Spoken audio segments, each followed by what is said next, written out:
یہ کتاب خصائص امیر المؤمنین علیہ الصلاۃ والسلام، خصائص امیر المؤمنین علی بن ابی طالب سلام اللہ علیہ لعبد الرحمن احمد بن شعیب النسائی، تخریج احمد میرین البلوچی۔ کتاب چھپی ہے مکتبۃ المعلی الکویت میں سنہ 1986 میں۔ یہاں پر صفحہ نمبر 96 میں ملاحظہ فرمائی، غدیر خم میں۔ زید بن ابو الطفیل عامر بن واثلہ خود صحابی ہیں، دوسرے صحابی زید بن ارقم سے روایت کرتے ہیں کہ رسول پاک صلی اللہ علیہ وسلم جب حجۃ الوداع سے واپس آ رہے تھے، غدیر خم میں انہوں نے نزول فرمایا، انہوں نے حکم دیا کہ درختوں کے نیچے کو جھاڑو دو، صحابہ اٹھو، اٹھ اٹھ ابو بکر عمر اٹھ، جھاڑو لگاؤ، ہماری تمیز ہے کیا، جھاڑو لگاؤ، یہاں پہ جھاڑو لگا دیا صحابہ نے۔ فقممنا، جھاڑو لگایا گیا، ثم قال، پھر انہوں نے فرمایا کہ انی قد دعیت فاجبت، فرمایا کہ میرے موت ہونے والی ہے، فکأنی قد دعیت فاجبت، اللہ نے مجھے دار الاخرہ بلایا ہے، میری موت آنے والی ہے ان قریب، اور میں نے اللہ کے حکم کا اجابہ کیا ہے، میں جا رہا ہوں، خدا حافظ اے صحابہ، خدا حافظ اے امت۔ وانی قد ترکت فیکم الثقلین، اور میں تمہارے درمیان چھوڑ چکا ہوں، یعنی قد ترکتو، نہیں کہ چھوڑ کے جا رہا ہوں، چھوڑ چکا ہوں، میرا وسیع، میرا خلیفہ، میرا جانشین تمہارے درمیان۔ عقل ہے امت یا نہیں ہے؟ اور بھائی رسول صلی اللہ علیہ وسلم کی وصیت نہیں مانتے تم، اپنے آپ کو کہتے ہو ہم اہل سنت ہیں، کس کے سنت پہ چلتے ہو؟ وہی صحابہ جو مرتد ہو گئے تھے انہی کی سنت پہ چلتے ہو، یا اپنے رسول صلی اللہ علیہ وسلم کے سنت پہ چلنا چاہتے ہو؟ اپنا اذان چینج کرو پلیز، اذان تمہارا نا اشہد ان محمد الرسول اللہ صلی اللہ علیہ وسلم، یہ کچھ اور کہہ دو، ابو بکر کا نام لے لو، عمر کا نام، کچھ اور اذان دے دو۔ اگر پیغمبر کو مانتے ہو تو کیوں ان کی وصیت کو نہیں مانتے، کیوں ان کے حکم کو نہیں مانتے؟ اور بھائی کیوں ابو بکر کی، خود کہتے ہو ابو بکر کی خلافت پہ نص نہیں ہے، اہل بیت علیہ السلام کی خلافت پہ نص ہے، امیر المومنین علیہ السلام کی خلافت پہ نص ہے، اور کیوں رسول صلی اللہ علیہ وسلم کی مخالفت کرتے ہو اور پھر کہتے ہو کہ ہم امت ہے، اہل سنت ہے، اشہد ان محمد الرسول اللہ صلی اللہ علیہ وسلم۔ اپنی اذان چینج کرو۔ وَإِنِّي قَدْ تَرَكْتُ فِيكُمُ الثَّقَلَيْنِ أَحَدُهُمَا أَكْبَرُ مِنَ الْآخَرِ، ایک دوسرے سے بڑا ہے۔ کتاب اللہ وعطرت اہل بیت، یہ دونوں کیا ہیں؟ کتاب اللہ اور میرے عطرت طاہر علیہم السلام۔ فانظروا كيف تخلفوني فيهما فإنهما لا يتفرقا حتى يرد علي الحوض، یہ دوسرے سے ان میں کوئی، ان کے ساتھ کیسے برتاؤ کرو گے میرے بعد، تم خوب سوچ لینا کہ تم سے سوال کیا جائے گا۔ یہ دونوں کبھی ایک دوسرے سے الگ نہیں ہوں گے، عطرت طاہرہ علیہم السلام اور قرآن مجید ایک دوسرے سے الگ نہیں ہوں گے۔ او بھائی مجھے بتاؤ، ایک شخص جب جھوٹ بولتا ہے وہ قرآن کے سے منحرف ہوتا ہے، قرآن کے ساتھ ہوتا ہے؟ ایک شخص جب گناہ کرتا ہے، تارک صلاۃ، نماز نہیں پڑھتا، یا شراب پیتا ہے، نستجیر باللہ کوئی غلط کام کرتا ہے، قطع رحم کرتا ہے، شریعت میں بدعت داخل کرتا ہے، وہ قرآن کے ساتھ ہوتا ہے یا قرآن سے منحرف ہوتا ہے؟ لازمی بات ہے قرآن سے منحرف ہوتا ہے، قرآن اس کے ساتھ نہیں ہوتا، ٹھیک ہے نا؟ قرآن ہمیشہ کی قرآن اس کے ساتھ ہو، وہ قرآن کے ساتھ ہو، کبھی ایک دوسرے سے الگ نہ ہو۔ وہ ہے جب اس کے تمام افعال، تمام اقوال، تمام کردار، تمام حرکات، تمام سکنات مطابق للوحی ہوتا ہے، مطابق لکلام اللہ ہوتا ہے، مطابق لمرضات اللہ ہوتا ہے، ٹھیک ہے نا؟ پھر اہل بیت علیہم الصلوۃ ایسی ہستیاں ہیں کہ یہ کبھی ایک دوسرے سے الگ نہیں ہوں گے، قرآن سے الگ نہیں ہوں گے۔ بس یہ واضح دلیل ہے، صریح دلیل ہے کس بات پر؟ عصمت اہل بیت طاہرین علیہم السلام پر۔ اور اسی طرح کہ انہوں نے فرمایا کہ اگر ان کی اتباع کرو گے کبھی گمراہ نہ ہو جاؤ گے۔ یعنی جو یہ فرمائیں گے وہ ہدایت ہے، جو یہ فرمائیں گے وہ آپ کو اللہ کی رضا کی طرف لے کے جائے گا، جو جس بات سے بھی یہ نہیں کریں گے وہ اس میں اللہ کی رضا ہے کہ تم اس بات کو انجام نہ دو۔ تو یہ واضح بات ہے کہ ہر کلام، ہر جملے یہ رسول صلی اللہ علیہ وآلہ وسلم میں کیا ہے؟ تاکید ہے عصمت آل محمد علیہ السلام، عصمت ائمہ ابرار علیہ السلام پر۔ اور میں آپ کو کیا، میں شیعوں کو نہیں کہہ رہا، میں مخالفین کے علماء کو کہہ رہا ہوں، میں جماعت عمریہ کے علماء کو کہہ رہا ہوں، میں حنفیوں کے علماء کو کہہ رہا ہوں، میں آپ سے عرض کر رہا ہوں، یہ صحیح احادیث میں آپ کے کتب سے نقل کر رہا ہوں، اور یہ آپ پہ حجت ہے، موت آنے والا ہے، قیامت حق ہے، موت حق ہے، کیا جواب دو گے ادھر جا کر؟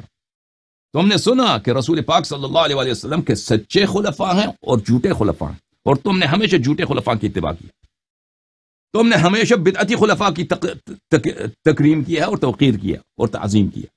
جواب کیا دو گے؟ جواب کیا دو گے؟ اگر تمہارے پچھلے والے نسل علماء کو نہیں پتا تھا، اب تم نے یہ پروگرام دیکھا، تمہیں تو پتہ چل گیا نا۔ پھر فرمایا ان اللہ مولائی وانا ولی کل مؤمن، اللہ میرا مولا ہے، اللہ مجھ پہ اولا ہے، اور میں ہر مومن کا کیا ہوں؟ بادشاہ ہوں۔ ثم اخذ بید علی علیہ السلام، علی علیہ السلام کا ہاتھ اپنے ہاتھ میں لے لیا، امیر المؤمنین علیہ السلام کا دست مبارک اپنے ہاتھ میں لے لیا، اور فرمایا من کنت ولیہ فہذا ولیہ، جس کا میں ولی ہوں، جس کا میں ولی ہوں، لا نکاح الا باذن الولی۔ ولی سے کیا مراد ہے؟ حدیث میں جا کے دیکھو، لا نکاح الا باذن الولی، لا نکاح الا باذن الولی۔ اس شخص کے ہاتھ میں، جس شخص کے ہاتھ میں سب اختیار ہوتا ہے، اس کو کہتے ہیں ولی۔ اگر کوئی عورت اپنے ولی کے اجازت کے بغیر شادی کرتا ہے، لا نکاح، اس کی نکاح ہی باطل، لا نکاح الا باذن الولی۔ جس کا میں صاحب اختیار ہوں، ولی ہوں، امیر المؤمنین علیہ السلام اس کے ولی ہیں۔ اللهم والی من والہ وعاد من عادا، فقلت لزید سمعته من رسول اللہ صلی اللہ علیہ وآلہ فقال ما كان في الدواحات احد الا رآه بعینه وسمعه باذنیہ۔ میں نے زید سے پوچھا، تو نے واقعی یہ حدیث تم نے سنا ہے پیغمبر سے صلی اللہ علیہ وآلہ وسلم؟ زید نے کہا کہ جتنے بھی صحابہ سب نے سنا، سب صحابہ وہاں پہ تھے، غدیر خم میں جتنے بھی تھے، سب نے اپنے آنکھوں سے دیکھا اور اپنے کانوں سے سنا۔ اچھا، حاشیہ نمبر 224، حاشیہ نمبر 224، صحیح رجالہ رجال ثقات من رجال الشیخین، یہ حدیث صحیح ہے، اس کے سب رجال شیخین ہیں، ختم بات میرے محترم ناظرین۔ جب حدیث ثقلین ثابت ہو گیا کہ یہ صحیح بھی ہے، متواتر بھی ہے، اور اس کی دلالت امامت پہ واضح ہے میرے محترم ناظرین، تو اب آپ کے پاس کیا بچا ہے؟ کیا بچا ہے طریقہ بھاگنے کے لیے؟ یہ کتاب شرح المقاصد، تالیف مسعود ابن عمر التفتازانی، الجزء الخامس، چاپ عالم الکتب، کتاب چھپی ہے سن 1998 میں، یہاں پہ صفحہ نمبر 303 میں فرماتے ہیں بلی اہل بیت علیہم الصلاۃ والسلام متصف ہے علم اور تقوی کے ساتھ، اور ان کی نسب بھی شریف ہے۔ الا یرا، کیا تم نہیں دیکھتے انہ صلی اللہ علیہ وآلہ وسلم قرنہم بکتاب اللہ، کیا تم نہیں دیکھتے، تمہیں عقل نہیں ہے کہ رسول پاک صلی اللہ علیہ وآلہ وسلم نے اہل بیت طاہرین علیہ السلام کو قرین بنایا؟ کس کا قرین بنایا؟ کس کا جڑواں بائی بنایا؟ کس کا ہم پلہ بنایا؟ کلام اللہ کا، سبحان اللہ، قرآن کا۔ قرآن کیا ہے؟ کلام اللہ ہے، یعنی امیر المؤمنین علیہ السلام کا فرمان کلام اللہ کے مساوی ہے۔ انی تارک فیکم ما ان اخذتم به لن تضلوا بعد ابدا کتاب اللہ وعترتی اہل بیتی۔ یہ کون فرماتا ہے؟ مسعود ابن عمر التفتازانی، ماتریدیہ اور اشاعرہ کا سب سے بڑا متکلم، سب سے بڑا عالم عقائد۔ الا یرا، تو پاگل ہے؟ تو سوچتا نہیں ہے کہ رسول اللہ صلی اللہ علیہ وآلہ وسلم نے قرنہم، قرین بنایا، ہم پلہ بنایا، ہم وزن بنایا، مساوی بنایا اہل بیت علیہ السلام کو کتاب اللہ کے ساتھ۔ بھائی خود سوچو ابو بکر کی کیا ویلیو ہے؟ ایک ہے امیر المؤمنین علیہ الصلوۃ والسلام، وہ قرآن کا ہم پلہ ہے، اور ایک ابو بکر، اس کی خلافت پہ کوئی نص نہیں، خلاف شرع ہے اس کی خلافت، اس کی خلافت خلاف شرع، اس کی منصوص ہی نہیں ہے۔ جب منصوص کو چھوڑ کر تم غیر منصوص کی اتباع کرتے ہو، تو عقل نہیں ہے تمہاری؟ اللہ تعالیٰ سے شرم نہیں آتا؟ رسول پاک صلی اللہ علیہ وسلم سے شرم نہیں آتی تمہیں؟ قرنہم بکتاب اللہ فی کون التمسک بہما منقذا من الضلالہ۔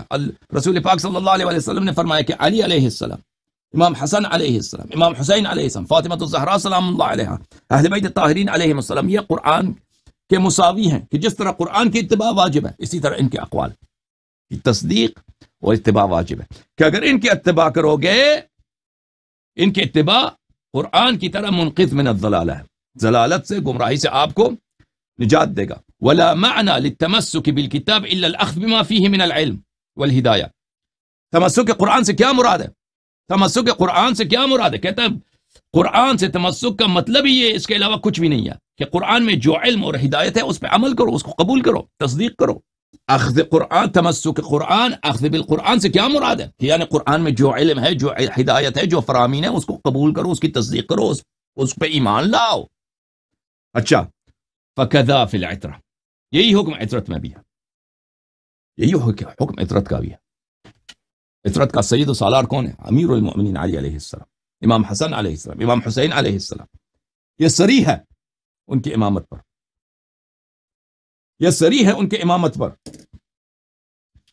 اور پھر کہتے ہیں اجماع ہے کہ کسی کو خلیفہ نہیں بنایا، اجماع ہے کہ کسی کو خلیفہ نہیں بنایا. شرم نہیں آتی تم.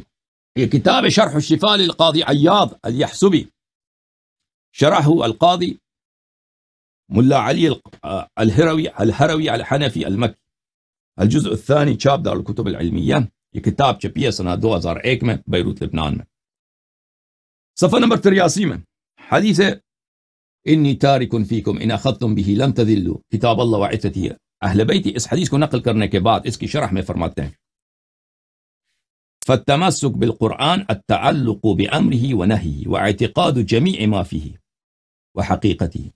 تمسک قرآن سے تمسک کا کیا ہے کہ آپ قرآن کے امر اور قرآن کی نہی کے اتباع کریں، اور قرآن میں جتنے بھی حقائق ہیں اس پہ آپ عقیدہ رکھیں. قرآن نے جو باتیں کہ اس پہ عقیدہ رکھو، اور جو امر نہیں ہے اس کی اتباع کرو.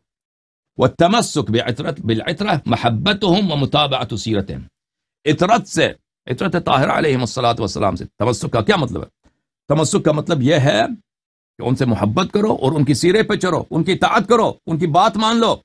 یہ کتاب فیض القدیر شرح الجامع الصغیر للعلامة المناوی، الجزء الثالث، چاپ دار المعرفہ. کتاب چھپی ہے سن 1972 میں بیروت لبنان میں. صفحہ نمبر 14 میں انی تارک فیکم خلیفتین کتاب اللہ حبل ممدود ما بین السماء والارض وعطرت اہل بیتی. اس حدیث کی شرح میں عطرت پڑھو، عیرت نہ پڑھو. اہل بیتی تفصیل بعد اجمال بدلا او بیانا. کہتے ہیں ایک اس کا عطف بیان ہے یا بدل ہے. اچھا وہ عربی زبان میں ہوتی ہیں، بعض نکات ہوتے ہیں، وہ اس کی اہمیت نہیں. وہم اصحاب الکساء.